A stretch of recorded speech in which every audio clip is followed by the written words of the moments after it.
August of 2019, I put on a fake smile in Taiwan because on the inside, I was stressed AF about the college application process. I had already applied to college once as a junior in high school and got a bunch of fat L's or reject from my college crushes. But now, with more experience, can I successfully get my college crushes to love me back? After submitting 20 applications, mostly at 11:59 p.m., I received these acceptances. Now, before we get to the college eliminations, let me tell you about a cool, bubbly dude who goes to Yale named Arnold. I can't pronounce his last name, but we did a video together about how we chose our colleges, so go check that out and subscribe to his channel if that suits your heart's desires. We're doing a college reveal video today with bananas because they're healthier than cupcakes, which is what people traditionally use. Flashback.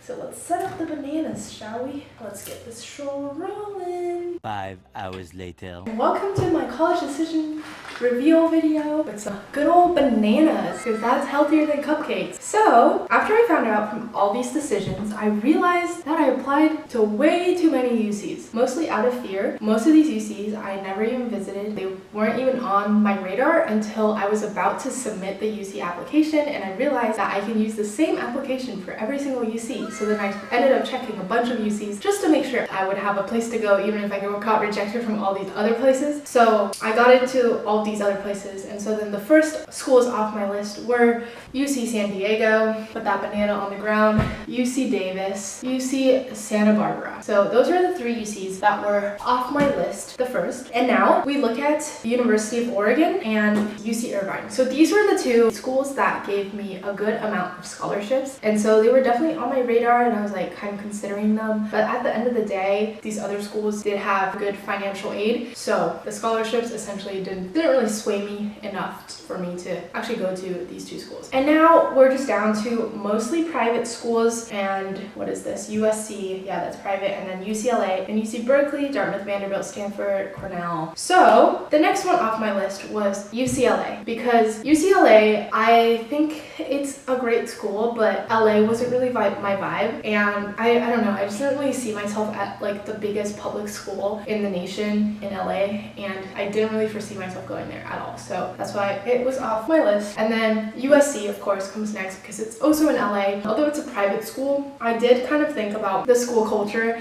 the whole USC scandal, and just the type of people who kind of go there. I know several alumni from my high school who go to USC, and it just seems like such a party school, and I just couldn't see myself there either. So ultimately I scratched it off my list. Now we are down to mostly privates and Berkeley and Vanderbilt. So if you haven't watched my I got rejected from all the Ivies video, I did apply to college twice.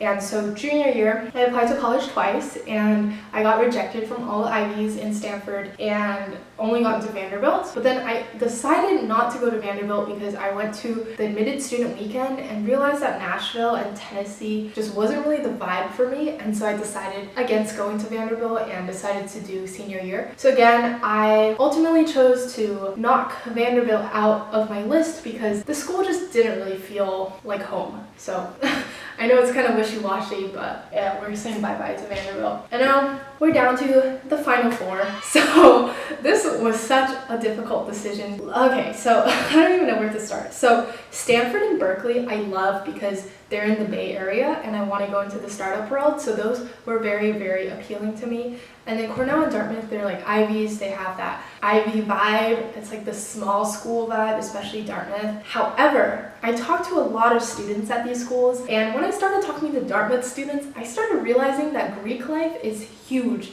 on their campus. And apparently, if you're not part of Greek life, you will basically have no social life because the campus is so small, it's in the middle of nowhere, so really all the social scenes happen in Greek life. And it's like known for its sororities and fraternities, and I just don't really want to be a part of Greek life, at least not now, and I don't want to go to a school that's huge for Greek life because then I feel like I have to go into Greek life. So ultimately, we're saying bye-bye to Dartmouth. And we say bye-bye! And finally, we're down to these three.